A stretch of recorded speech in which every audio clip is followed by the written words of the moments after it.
So historically Adam ఏ hero, నీకు అర్థమవుతుందా? In terms of heroine, okay, heroine విషయంలో ఆదాము నిజంగానే అద్భుతమైన హ్యుమానిటీ వాల్యూస్ కలిగిన వాడు. ఈ అమ్మాయి పండ్లు ఇవ్వటంలోనే అర్థం మీకు అర్థమైందా? నేను తినేశాను, అప్పుడు ఇచ్చింది. అప్పుడు ఏం చెప్తుందో తెలుసా? నేను తినేశాను, నువ్వు తినవా అంటే నేను చచ్చిపోవాలి, నువ్వు బతికే ఉంటావు. ప్రేమన్నావు, పాటలు పాడు, అది కూడా దేవుణ్ణి ముందు పెట్టుకొని నా మీద పాటలు పాడు. చూసారా ఎలాంటి దీంట్లో ఇరికించింది ఆమె? నన్ను నిజంగా లవ్ చేస్తున్నావా లేదా? నిన్ను లవ్ చేస్తున్నాను, కానీ ఇదేంటి పిచ్చి పని నువ్వు చేసావంటే ఇంకా అవన్నీ వద్దు, నేను తిన్నా, నువ్వు తింటావా తినవా? ఒకవేళ ఆమె ఫస్ట్ తినకుండా తీసుకెళ్ళిస్తే ఖచ్చితంగా హై అదెందుకు తీసావు అని వాటిని విసిరేసేవాడు, దూరంగా తీసుకుని వెళ్ళిపోయేవాడు. ఎందుకంటే బైబిల్ చెప్తుంది, మొదటగా శోధన ఆదాము దగ్గరికి వచ్చింది. సాతాను ఫస్ట్ టెంప్ట్ చేసింది ఆదామునే, ఆదాము పడలేదు అని బైబిల్ చెప్తుంది. ఫస్ట్ టెంప్టేషన్ ఆదాముకే వచ్చింది, ఆదాము పడలేదు, గివిన్ అవ్వలేదు. అప్పుడు హవ్వకు వచ్చింది, ఆమె మోసపరచబడి అపరాధంలో పడిందని పౌలు గారు రాశారు. ఆమె మోసపరచబడి అపరాధములో పడెను అని హవ్వ గురించి రాశారు. మరి ఆదాం గురించి ఏం రాశారు? మోసం వల్ల పడలేదు, మరి ఎందుకు తిన్నాడు అని ఆలోచిస్తే ఇదిగో ఇక్కడ ప్రభు కూడా చెప్పిన మాట ఏంటో 17 వచనం మీరు చూడండి. 3:17 ఆదికాండం. ఆయన ఆదాముతో, నీవు నీ భార్య మాట విని తినవద్దని నేను నీకు ఆజ్ఞాపించిన వృక్ష ఫలములు తింటివి గనుక.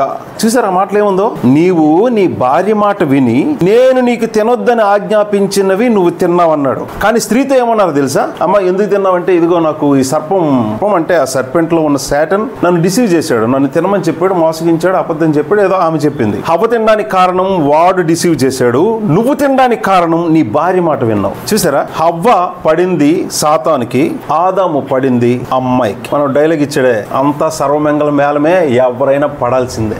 కాదు సార్, పడింది మొదటగా మనం, అదే మగవాళ్ళు. అది కూడా మామూలు కాదు, దేవుడు చంపేస్తే చంపేనే, నాకు నువ్వే ముఖ్యం. ఈ లవ్ మ్యారేజ్ ముందు లవ్ కాదు. ఈ లవ్ ఎప్పుడు లవ్ చెప్పండి?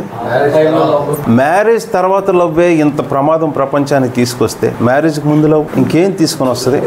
సార్ ఈ మాట నేను సీరియస్గా చెప్తున్నాను. మా చర్చి వాళ్ళకి చెప్పి వాళ్ళ బోర్ కొట్టి ఉంటుందేమో కానీ నేనైతే ఈ మాట చెప్తున్నది, ఆదాము కూర్చుని విషయం చూస్తే ఎవరైనా దేవుడా పక్కన పెడదాం, ముందు మనుషులు వాళ్ళ వాల్యూస్ చూస్తే ఆదామే రైట్. తన భార్యకు ఆమె ప్రాణానికి ఆయన ఇచ్చిన విలువ చూసారా? ఆమె ప్రాణానికి ఆయన ఇచ్చిన విలువ చూసారా? అరే ఆమె తినేసింది చచ్చిపోతుంది, దేవుడు వచ్చి ఇంకొకరిని ఇస్తాడేమో, ఉండొచ్చుగా, నాకు ఇంకొకరు వద్దు, నువ్వే కావాలి. అది మ్యాన్ అంటే పురుషుడి కంటే భర్తకు ఉండాల్సిన కమిట్మెంట్, తెగువ, లవ్.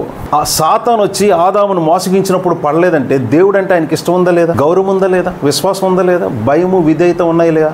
అన్నీ ఉన్నాయి. అవన్నీ ఎగిరిపోయి అక్క దగ్గరికి వస్తాయి. సో ఎంత ప్రమాదం చూసారా? అయితే ఈ మాట ఒకసారి అర్థం చేసుకోండి. Husband love your wife. మరి ఇక్కడ ఏం చేశాడు ఈయన? పురుషులారా మీరు మీ భార్యలు ప్రేమించండి అంటే ఇంతకంటే గొప్ప ప్రేమ మరి ఏమైంది? లోకానికి ఏం తీసుకొచ్చారు? సో దేవుడు, ఆయన మీద గౌరవం, మన ప్రాణాల మీద, మన జీవితాల మీద ఆయనకున్న అల్టిమేట్ అథారిటీ, సావరెంటీ, దాని మీద మనకు విశ్వాసం, గౌరవం ఉంటే ఇప్పుడు మనం ఏం చేద్దాం చెప్పండి? నా భార్య తినేసింది, నాకు పళ్ళు తెచ్చి ఆఫర్ చేసింది, ఇప్పుడు నేనేం చేయాలి చెప్పండి? ఆయన మీద నా ప్రేమే, బట్ దేవుడు అంటే కూడా నాకు చాలా గౌరవం, ఇష్టం. అప్పుడు నేనేం చేయాలి తెలుసా? అట్లీస్ట్ ఆయన వచ్చినంత వరకు వెయిట్ చేయాలి. ఆయన వచ్చినంత వరకు వెయిట్ చేయాలి. బట్ ఆయన తొందరపడి చేసిన పని ఏంటో తెలుసా? ఖచ్చితంగా ఆమె ఎప్పుడు ఆయన దేవుడు ఏమన్నాడు తెలుసా? తినుదినమున అంటే అదే రోజు నిశ్చయముగా డెఫినెట్గా చచ్చదు అని చెప్పాడు. అంటే ఇప్పుడు దేవుడు చెప్పిన మాటకి చూసారా, ఆదాము దగ్గర దేవుని వాక్యం ఎంత నమ్ముతున్నాడో? తిరిగిలేని విశ్వాసం ఉంది. విశ్వాసం లేకుండా అవిధేయత చూపించడం అవిధేయత కాదు, విశ్వాసం ఉండి కూడా అవిధేయత చూపించడమే పాపం. మ్యాటర్ ఏమి తెలియకుండా అవిధేయత చూపించడం అది అవిధేయత కాదు. మ్యాటర్ తెలుసు, సీరియస్నెస్ తెలుసు, ప్రాబ్లం తెలుసు, బట్ స్టిల్ వెళ్ళాడు, ఎగ్నెస్ట్ వెళ్ళాడు. సో దేనికోసం వెళ్ళుంటాడు? హరే తిని దినమున నిశ్చయముగా దేవుడు. అందులో విచిత్రం ఏంటో తెలుసండి, 2వ అధ్యాయంలో దేవుడు చెప్పాడు. ఆ మాట చెప్పేసరికి ఇద్దరు లేరు, ఒక్కడే ఉన్నాడు. ఈ చెట్ల ఫలములు మీరు తిని దినమున నిశ్చయముగా చచ్చెదరు, అది 2వ అధ్యాయం. ఆ 2వ అధ్యాయంలో ఉన్నమాట అప్పటికి హవ్వను సృష్టించినట్టు లేదు టెక్స్ట్ లో. ఇవి తినొద్దని దేవుడు చెప్పాడని చెప్పే బాధ్యత కూడా దేవుడు పురుషునికే ఇచ్చాడు. చూసారా, అదొక విచిత్రమైన అబ్జర్వేషన్. కావాలంటే మీరు చూడొచ్చు. దేవుడు ఈ చెట్ల ఫలాలు తిని దినమున నిశ్చయముగా, నీవు, మీరు కూడా కాదు, నీవు సింగులర్, నిశ్చయముగా చచ్చెదవు. ఈ మాట చెప్పిన తర్వాత అమ్మా వింటున్నారు మా పాయింట్? అసలు అప్పుడు ఆదాములో నుంచి హవ్వను సృష్టించాడు, తీసుకుని వచ్చి పెళ్లి చేశాడు. ఇందులో ఉన్న ప్రమాదం ఏంటో, నీవు నీ వైఫ్ ని ప్రేమిస్తే నువ్వు ఆమెకు చెప్పుకోవాలి. ఇందాక అన్న చెప్పిన టీచింగ్ కూడా అదే. Man has even greatest responsibility to teach, to protect his own wife with the word of God. దేవుని వాక్యం అర్థమైనట్లు ఆ సిన్సియారిటీతో, సీరియస్నెస్, ఆ సెన్స్ ఆఫ్ సీరియస్నెస్ కలిగించాల్సిన బాధ్యత ఈయనదే. మరి ఎంత సీరియస్నెస్ ఆమెకు కలిగించాడో టీచింగ్ లో తెలియదు, కానీ ఈయన మాత్రం ఖచ్చితంగా దాన్ని నమ్మాడు. దేవుని చెప్పిన మాట నమ్మాడు కాబట్టి సాతాను శోధించినా పడలేదు. డెవిల్ కి చూసారా, చాలా సార్లు ఈ విషయం చెప్పుకున్నాం. ఫ్యామిలీ మధ్య ఉండాల్సింది లవ్ లవ్ లవ్ అనుకోవచ్చు, కపుల్ మధ్య ఉండాల్సింది లవ్ లవ్ లవ్ అనుకోవచ్చు. Most destructive even love in between A married couple. ఏం మాట్లాడుతున్నావు, పిచ్చాగిచ్చాను అనుకుంటున్నాను అనుకోవచ్చు. బైబిల్లో ఓపెనింగ్ పేజెస్ అంత పెద్ద విట్నెస్ ఇస్తుంటే మరి ఎలా నన్ను హైలైట్ చేయమంటారు? సో హైలైట్ చేయాల్సింది ఫస్ట్ మీ ఇద్దరి మధ్యన ఉండాల్సిన లవ్ కంటే దేవుని మీద ఉండాల్సిన లవ్ అండ్ ట్రస్ట్, కమిట్మెంట్. అది మాత్రమే ఫ్యామిలీని కాపాడుతుంది. దేవుడు లేని, దేవునికి ప్రయారిటీ లేని ఎంత అద్భుతమైన లవ్, మెచ్యూరిటీ, కమిట్మెంట్ ఒక వ్యక్తిలో ఉన్నా అది హైలీ డిస్ట్రక్టివ్. మళ్ళీ చెప్తున్నాను, హైలీ డిస్ట్రక్టివ్. బైబిల్లో అద్భుతమైన భక్తిపరుడు ఉన్నాడు, మనందరికంటే జ్ఞాని. ఎవరైనా? సొలొమోన్. ఆయన లవ్తో ఆ అమ్మాయి మీద ఫస్ట్ ఎవరిని ప్రేమించి పెళ్లి చేసుకున్నారా లేదా? పెళ్లి చేసుకున్నాడు అమ్మాయిని. దానికి బైబిల్లో దేవుడే ఇష్టపడి బుక్గా రాయించారు. ఏంటి ఆ బుక్? పరమగీత, song of. అది సొలొమోన్ లవ్ స్టోరీ. అంత ఇష్టపడి ప్రేమించి ఆ అమ్మాయిని పెళ్లి చేసుకొని గొడవలు పడి ఇదంతా జరిగింది కదండి. ఇప్పుడు ఆ అమ్మాయి ఇంట్లో ఉంది. పెళ్ళైన 10 సంవత్సరాల తర్వాత బైబిల్ చదువుతుంది అనుకుందాం. ఈ ఎంటైర్ బైబిల్ చదువుతుంది. ఒక్కొక్క బుక్ వరుస మీద చదువుతుంది. సాంగ్ ఆఫ్ సాంగ్స్ వచ్చింది. ఏం చేస్తుంది అమ్మాయి? చదువుద్దా? నాకు తెలిసి చింపేస్తుంది ఆ 2 పేజీలు, 2 పేపర్స్. అంత లవ్ అన్నాడు, అది అన్నాడు, ఇది అన్నాడు. వారంకి 2 పెళ్లిళ్ళు చేసుకున్నాడు. నా దగ్గరికి వచ్చి అన్నాళ్ళు అయింది. అన్నయ్యకి 1000 పెళ్లిళ్ళు, 1000 మంది భార్యలు, అదే ఆల్ని కాంక్యుబిన్స్ అందరికీ. ఆ అమ్మాయి చదువుద్దా బుక్ని? చూసారా, ఆయన భక్తి లేదా, జ్ఞానం లేదా? అది ఈ మాట మీకు కాదు, మన సిస్టర్స్ అందరికి చెప్తున్నాను. అది that is what a man is in reality. మగాడు అంటే అది.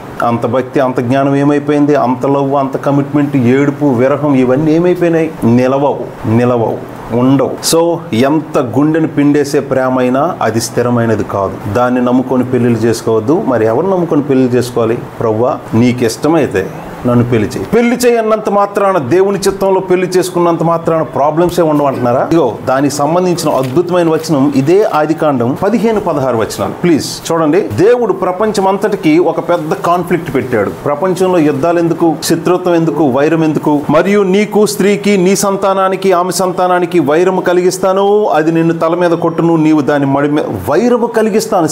బైబిల్లో ఫస్ట్ టైం శత్రుత్వం గురించి, యుద్ధం గురించి దేవుడు రాయించాడు. ఈ యుద్ధం, ఈ శత్రుత్వం ఎవరిదో తెలుసండి?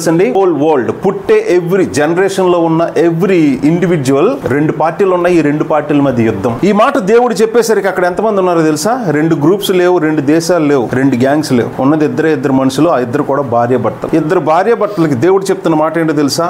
ఇదిగో ఇక్కడ నుంచి ప్రపంచ చరిత్ర అంతా యుద్ధం, శత్రుత్వం, వైరం. ఇటో గ్రూప్, అటో గ్రూప్ ఉంటారు. అరే ఇక్కడ ఉన్నది భార్య భర్తలు, అటో గ్రూప్, ఇటో గ్రూప్ ఏంటి? అవును, ఎవ్రీ ఇండివిజువల్ ఈజ్ డివైడెడ్. అక్కడ 10 మంది ఉంటే 10 పార్టీలు ఉండవు. ఒక్కడున్న 4 పార్టీలు ఉంటాయి. అక్కడ ఉన్నది ఒకే మనిషి, 4 పార్టీలు ఎందుకు ఉంటాయంటే, అవును, గంటకు ఒకలాగా ఆలోచిస్తాడు. Every man has split personality. ఈ టైంలో నాకు ఇది నచ్చింది, తర్వాత టైంకి నాకు నచ్చదు, ఇంకొకటి నచ్చుద్ది. అలాంటప్పుడు ఒక్కడే ఇంత డివైడెడ్ గా ఉన్నప్పుడు, 4 ఉన్నప్పుడు కలిసి ఎలా ఉంటారు సార్? మీరు అర్థం చేసుకోండి. ఇద్దరు కలిసి జీవించాలి. వాళ్ళిద్దరే ఎవరికి వాళ్ళు కంప్లీట్లీ స్ప్లిట్ పర్సనాలిటీ. వాళ్ళ మూడు వాళ్ళకే తినకుండదు. ఇలా ఉందాం అనుకుంటారు, వాళ్ళకి ఆ సమాధానం తర్వాత ఉండదు. ఊరికే పిచ్చి లేగుతుంది వాళ్ళకి. Individual, single person. అది మీరు, నేనే. మీరు అన్నానంటే గౌరవంతో అన్న. నా మాటకు అర్థం ఏంటంటే సింగులర్, నువ్వు. మీరున్న ఒక్కరున్నా కానీ ఆ రూమ్లో 2-3 పార్టీలు ఉంటాయి. ఆ 2-3 పార్టీలు ఎవరి మధ్య అంటే మీలోనే. అరే ఒక్కరిలోనే ఇన్ని డివిజన్స్, స్ప్లిట్ పర్సనాలిటీ ఉండేటప్పుడు మరి ఇద్దరు సిన్నర్స్ వాళ్ళు కలిసి జీవించేటప్పుడు ఎన్ని గొడవలు ఆడుకుంటారు. అలాగా ప్రపంచమంతా ఎంత గొప్ప వైరం, శత్రుత్వం, యుద్ధం రావాలంటే ఆ ప్రపంచం అంతటిని నింపేది మనుషులతో ఈ ఇద్దరు భార్యాభర్తలే. వాళ్ళిద్దరి మధ్యన 16 వచనం చూడండి. ఆయన స్త్రీతో, నీ భర్త ఎడల నీకు వాంఛ కలుగును, అతడు నిన్ను ఏలును. ఈ మాట చూసి నేను మొదట అనుకున్నాను, అరే మంచిదే కదా, భర్త భార్యల పట్ల ఒకరి పట్ల ఒకరు ఆ డిజైర్ కలిగి ఉండడం, భర్త ఆమెను ఏలటం మంచిదే కదా అనుకున్నాను. అది మంచి మీనింగ్తో దేవుడు కన్వే చేయలేదు. ఎందుకంటే అదే టెర్మినాలజీ దేవుడు 4:7 ఉపయోగించారు. చూస్తున్నారా? 4:7. ఈ మధ్య తిమోతి అన్న వాళ్ళ దగ్గరికి వెళ్ళినప్పుడు ఒక మ్యారేజ్లో మెసేజ్ చెప్పాలి అన్న, రిజిస్ట్రార్ పెళ్లి చేయాలి వాళ్ళకి. అప్పుడు నేను చెప్పింది ఏంటో తెలుసా? మ్యారేజ్ మెసేజ్ ఈ 16 వచనమే, 15-16 కలిపి చెప్పాను. ప్రపంచం డివైడ్ అవ్వాలంటే ముందు ఆ ప్రపంచంలో ఉన్న మనుషులందరినీ తీసుకొచ్చే ఫ్యామిలీ డివైడ్ అవ్వాలి. చూసారా? Divided family only brings divided Kingdom. రాజ్యం డివైడ్ అవ్వాలంటే ఫ్యామిలీ ముందు డివైడ్ అవ్వాలి. 16 వచనంలో దేవుడు చెప్పింది అదే. భార్య భర్తల మధ్యన కాన్ఫ్లిక్ట్స్ పెట్టింది దేవుడే. మేము పెళ్లి చేసుకుంటాం, మాకు అసలు ఇష్యూసే ఉండకూడదంటే దట్స్ ఇంపాసిబుల్. ఎందుకో తెలుసా? దేవుడు మ్యారేజ్, అది కూడా మొదటి మ్యారేజ్లోనే ప్రాబ్లం పెట్టాడు. అరే ప్రాబ్లం ఏంటండి, అది మంచిదే కదా, భర్త ఎడల భార్యకు ఆ వాంఛ కలిగి ఉండడం, భర్త తనని ఏలడం మంచిదే కదా అనుకుంటే కావాలంటే 4:7 చూడండి. ఆ 2 మాటలు ఏది వాంఛ కలిగి ఉండడం, అతడు నిన్ను ఏలును అనే మాట ఎక్కడ వాడారో చూడండి. 4:7 మనకి 4:7 ఇలా దేవుడు కయ్యనితో చెప్పలేదు అనుకోండి, అరే ఇదేదో మంచిదే కదా, ఇది గుడ్ థింగ్ అనుకుంటాం. గుడ్ థింగ్ దేవుడు రాయించలేదు, అది కర్స్లో వన్ ఆఫ్ ద కర్సెస్. శాపాలు లిస్ట్ ఇచ్చినప్పుడు అందులో ఒక శాపం ఏంటో తెలుసా? మీరు ఇంట్లో లాక్కొని పీక్కొని చస్తారంటే చావడం కాదు, కొట్టుకు చేస్తారు. రేసు కుక్కల్లా కరుచుకుంటారు ఇంట్లో. అది కూడా ఎవరికే, అందరితో కాదు, భార్య భర్తల మధ్యనే ఈ కాన్ఫ్లిక్ట్ ఉంది. ఈ కాన్ఫ్లిక్ట్ తో వాళ్ళు సంసారం చేసి పిల్లల్ని కంటారు. అనేది కూడా ఎందుకంటే ప్రపంచం అంతా 2గా డివైడ్ అవుద్ది, వీళ్ళు వాళ్ళతో యుద్ధం చేస్తారు. సో దేవుని ప్లాన్ జరగాలంటే ఖచ్చితంగా భార్య భర్తల మధ్య ఉండాల్సిందే ఇవి. కాబట్టి ఏ ఇష్యూస్ లేకుండా మా పెళ్లి మంచిగా వెళ్ళిపోవాలని అనుకోకూడదు. కాకపోతే ఇది పాపం వల్ల శాపంతో వచ్చింది కాబట్టి ప్రభు అయిన యేసుక్రీస్తునందు విశ్వాసం ఉంచిన వారు హంబుల్గా ప్రభు దగ్గర వేడుకోవాలి. ప్రభువా నీ వాక్యం చెప్పిందంటే ఖచ్చితంగా మా ఇద్దరి దగ్గర ప్రాబ్లం ఉంది. ఇంతకీ ప్రాబ్లం ఏంటో చూస్తారు కదా. 7వ వచనం చూడండి, 4:7. నీవు సత్క్రియ చేసిన ఎడల తలెత్తుకోవా, సత్క్రియ చేయని ఎడల వాకిట పాపం పొంచి ఉంటుంది. నీ ఎడల, చూసారా టెర్మినాలజీ ఇప్పుడు చూడండి, నీ ఎడల పాపానికి వాంఛ కలుగును, నీవు దానిని ఏలుదువు. వాంఛ కలుగును, అది నిన్ను ఏలుద్ది అనే terminology 4:7 completely negative and destructive sense. Completely negative and destructive సెన్స్లోనే 3:16 కూడా ప్రభు చెప్పారు. దేవుడు లోకంలో పెళ్లిళ్ళు చేస్తుంది కంప్లీట్లీ 2 వేరు విరుద్ధమైన ధృవాలకి పెళ్లి చేసి వాళ్ళిద్దరూ సఖ్యంగా ఉంటూ అరుచుకుంటూ తిట్టుకుంటూ చెప్పించుకుంటూ, గిన్నెల సౌండ్లు, తలుపుల సౌండ్లు, కుర్చీలు ఎగిరి పడతాయి, ఇలాంటివన్నీ జరుగుతూ కూడా పిల్లల్ని కంటారు. ఆ పుట్టినోళ్ళు కూడా అలాంటి వాళ్ళే. ఎందుకు? రోజంతా అదే మూడితో ఉంటారు వీళ్ళు, రాత్రి ఏమో కలిసి పడుకుంటారు. ఆ పుట్టినోళ్ళు ఎలాంటి వాళ్ళు పుడతారు? ఖచ్చితంగా అలాంటి వాళ్ళు పుడతారు. ఎందుకు అలాంటి వాళ్ళు పుట్టాలి? అది గాడ్స్ ప్లాన్. ఇలాగ దేవుడు ఎందుకు చెప్పించాడు అంటే, అవును మరి నీకేం స్థానం ఇచ్చాను? ఫ్యామిలీలో డెసిషన్ మేకింగ్ చేసే, అంటే నిర్ణయాలు తీసుకునే, ముఖ్యమైన నిర్ణయాలు తీసుకునే ఆ ప్లేస్లో నిన్ను పెట్టలేదు. నీ భర్తను ఆ ప్లేస్లో ఉంచాను. కానీ నువ్వేం చేసావో తెలుసా? నీ భర్త స్థానాన్ని, నీ భర్త పొజిషన్ని నువ్వు తీసుకున్నావు. భర్తే ఇంటికి లీడరు, ఆయన ఆ పొజిషన్, డెసిషన్ మేకింగ్ పొజిషన్. కానీ నువ్వు ఆ చెట్లు ఫలాలు తీసుకొని తిని నువ్వు ఆయన్ని కంట్రోల్ చేసావు. పోనీ ఆయన అయినప్పటికైనా నిన్ను కంట్రోల్ చేయాలా? నీ కిందకి భార్య స్థానానికి ఆయన వచ్చాడు, నువ్వు భర్త స్థానాన్ని తీసుకున్నావు. కాబట్టి ఆల్ ద టైం నీ భర్తను కంట్రోల్ చేసేటట్లు నీ భర్త పొజిషన్ మీద నువ్వు వాంఛపడతావు. రియల్ ట్రూ హీబ్రూ ట్రాన్స్లేషన్ ఏంటో తెలుసా? నీ భర్త ఎడల వాంఛ కాదు, నీ భర్త యొక్క పొజిషన్ ఎడల నీకు వాంఛ కలుగును, బట్ అతడు నిన్ను ఏలునంటే అతడు నిన్ను తొక్కి పెడతాడు. ఇలాగ ఎందుకు దేవుడు చెప్పించాడంటే, వీళ్ళిద్దరు మొదట చేసిన పని అదే. ఆ భర్త స్థానంలో ఈమె తీసుకుంది ఆ స్థానాన్ని, ఈయనేమో కంట్రోల్ చేయాలా, ఆపాలా, బట్ సరే ఆమెకి సబ్మిట్ అయ్యాడు. ఎవరికెవరు సబ్మిట్ అయ్యారు? ఎవరు పొజిషన్ ఆశించారు? అదే కాన్ఫ్లిక్ట్ ఉంటుంది. ఇందాక అన్నగారు చెప్తున్నప్పుడు కూడా ఇదిగో ఏమంటారన్నా, భర్తలందరూ భార్యలందరూ నా మాట వినడా? నీ మాట వినమని ఎవరు చెప్పారు? బైబిల్లో ఎవరు వినమని చెప్పారు? నా మాట వినడు ఏంటి? నువ్వు ముందు రిపెంట్ అవ్వు. నీ భర్త మీద ఆ కామెంట్ ఇస్తున్నావు, లేక దాన్ని ఏమంటారు, రిపోర్టా, కంప్లైంట్. ఆ కంప్లైంట్ ఇస్తున్నావు, నువ్వు ముందు రిపెంట్ అవ్వాలి. ఏంటి నీ మాట వినేది? నీ మాట ఏం వినేది? నా మాట వినడు. మేడం మీరు వినండి మేడం, అప్పుడు ఆయన వింటాడు. సో ఇటు నుంచి అటే ఉందిగా, నటు నుంచి ఇటు లేదు.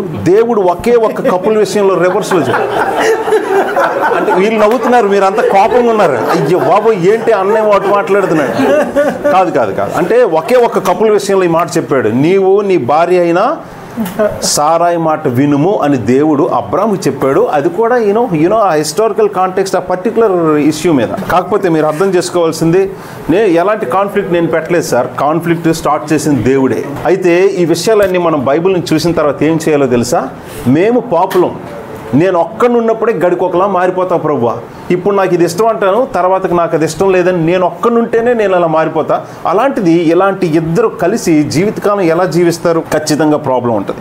ఈ ప్రాబ్లం రావడానికి కారణం ఏంటి? నువ్వు చెప్పించడానికి కారణం ఏంటి?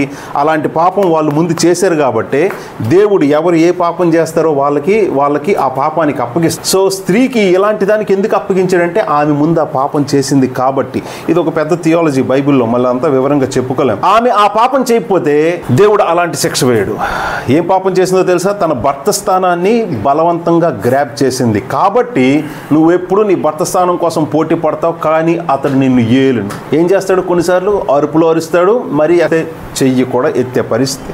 భార్య భర్తల మధ్య ఈ ఇష్యూస్ రావడానికి కారణం మనం చేసిన పాపం వల్లే దేవుడు ఆ పాపపు స్పిరిట్కి అప్పగించి పడేశాడు. కాబట్టి విశ్వాసులైన మనం ఏం చేయాలో తెలుసా అండి? ప్రభువా, ఇది నీ తీర్పు వల్ల, రైచియస్ జడ్జ్మెంట్ వల్ల వచ్చింది కాబట్టి ప్రభు అయిన యేసుక్రీస్తులో మా ప్రతి కర్స్ అంటే ప్రతి శాపాన్ని, ప్రతి జడ్జ్మెంట్ని ప్రభు అయిన యేసు భరించారు. కాబట్టి నా ఫ్యామిలీ నుంచి అలాంటి శత్రువులు అంటే దేవుని మీద తిరగబడే సర్ప సంతానం, అంటే కొంతమంది ఇటు కోసం పుడతారు, కొంతమంది అటువైపు పుడతారు. అంటే దేవుని కోసం స్త్రీ సంతానమైన క్రీస్తు కోసం మనుషులు, ఇటువైపు ఇంకో పార్టీ ఏంటంటే సర్ప సంతానం కోసం, అంటే సాతాను తరపున, వినండి మాట, సాతాను తరపున సృష్టికర్త మీద యుద్ధం చేయడానికి ఇంకొక పార్టీ. భూమి మీద ఉన్న మానవులందరూ రెండు పార్టీలు, రెండు సైన్యాలు.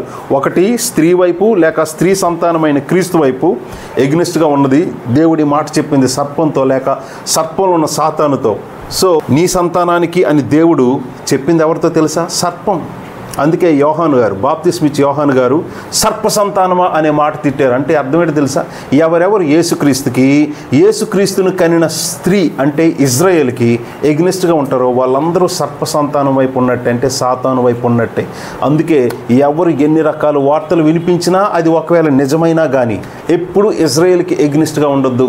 ఇజ్రాయేల్కి ఎగ్నిస్ట్గా ఉండడం, స్త్రీకి ఎగ్నిస్ట్గా ఉండడం, ఆ స్త్రీ కనిన కుమారుడైన సంతానమైన యేసుక్రీస్తుకి ఎగ్నిస్ట్ అవ్వడం. నేను క్రిస్టియన్నే బట్ ఇజ్రాయేల్ అంటే నేను ఎగ్నిస్ట్ అన్నారంటే నో, మీరు ఆ అదర్ పార్టీలో ఉన్న వాళ్ళే. ఈ మాటలన్నీ ఎందుకు చెప్తున్నారో తెలుసండి? ప్రపంచమంతా ఇలా డివైడ్ చేయడం, అటు సైతాన్ వైపు అనేకులు, ఇటు దేవుని కుమారుని వైపు మిగతా వాళ్ళందరూ ఉండడం, అది దేవుని ప్లాన్. వాళ్ళందరినీ కనేది ఒకే కపుల్, ఈ ఆదాము హవ్వల నుంచి. అలాంటి డివైడెడ్ పీపుల్ వరల్డ్ రావాలి, లోకం రావాలంటే కుటుంబమే డివైడ్ అవ్వాలి. కుటుంబాన్ని దేవుడు డివైడ్ చేశాడు. ఇది నిజం. అది అప్పటితోనే అయిపోలేదు, ఇప్పటికీ అదే రన్ అవుతుంది. ఎవ్రీ మ్యారేజ్లో అదే రన్ అవుతుంది. కానీ ప్రభు అయిన యేసుక్రీస్తులో మా పాపానికి వచ్చే శిక్ష అంతా మా బదులు, మా వంతు, మా స్థానంలో నీ కుమారుడు లోకరక్షకుడు ప్రభు అయిన యేసుక్రీస్తు భరించారు. కాబట్టి ఆ శాపాన్ని మా మీద నుంచి దొర్లించండి. ఇక్కడి నుంచి మాకు మీరు ఇచ్చే పిల్లలు తర్వాత తరానికి లోకం మీద సమాధానాన్ని స్థాపించే వాళ్ళు అవ్వాలి అని కుటుంబంలో ఎలాంటి పరిస్థితులు వచ్చినా కానీ సమాధానం కలిగి ఒకరినొకరు క్షమించుకొని తగ్గించుకొని ఎలా ఉండాలో తెలుసా? ఆల్ ద టైం కూల్గా ఉండాలి. కూల్ అంటే అర్థం ఏంటి? శాంతించాలి. జెంటిల్, శాంతించి క్షమించుకొని, అంటే ఉదయం అంతా అరుచుకొని కరుచుకొని రాత్రి అయ్యేసరికి కలిసి పడుకోవడం, అందులో పిల్లల్ని కండం. పుట్టే వాళ్ళు కూడా అదే మూడితో పడతారు. చిన్నప్పటి నుంచి ఏం అనక్కర్లేదు, ముందే దెయ్యంలో అరుస్తాడు, ఇలా మీద పడిపోతుండే. అది చిన్నోడు, నువ్వెంత చిన్నోడు వెలగవుతున్నావు అంటే అవును, మరి వాళ్ళు అరుచుకొని కరుచుకొని కలిసి కన్నారు కాబట్టి వచ్చినోడు కూడా అలాంటి వస్తారు. కాబట్టి మీరైనా తర్వాత జనరేషన్కి దేవునికి ఇష్టమైన సాత్వికులు, జెంటిల్ బ్రీడ్ అని అంటే బాగోదు, జెంటిల్ బ్రీడ్ అని, బట్ అర్థం అదే. మన ద్వారా దేవుడు తర్వాత జనరేషన్స్కి దేవునికి ఉపయోగపడేటట్లు, సాతానికి ఎగ్నిస్ట్గా దేవుని యొక్క సత్యాన్ని ప్రకటించేటట్లు మంచివారు, సాత్వికులు, భరించేవారు, సహించేవారు, తగ్గేవారు, అణుచుకునేవారు. ఇవన్నీ ఎప్పుడు వస్తాయి తెలుసా? ఈ భార్య భర్తలు అన్ని విషయాల్లో తగ్గించుకొని, అణుచుకొని, క్షమించుకొని ఇంకా కూల్గా అంటే సామరస్యంగా ఉండి కాపురం చేస్తారే, వాళ్ళు పుట్టే వాళ్ళు కూడా అలాంటి వాళ్ళు పుడతారు. నిజమేనా ఈ మాట అంతా? చెప్పలేం. ఎందుకు? మనం ఎంత కంట్రోల్ చేసుకున్నా మన లోపల ఉన్నది ఏంటి, మన ఒరిజినాలిటీ ఏంటి, అందులో నుంచే వస్తుంది. కాకపోతే మనం అది ముందు నుంచి ప్రాక్టీస్ చేస్తూ మన పిల్లలను కూడా అదే ఎన్వైరన్మెంట్లో పెంచడం, దేవునికి తర్వాత జనరేషన్కి అవసరమైన సేవకుల్ని సిద్ధపరచడం. అలా ప్రభు మన ఫ్యామిలీస్ని, మనల్ని ఆశీర్వదించునుగాక.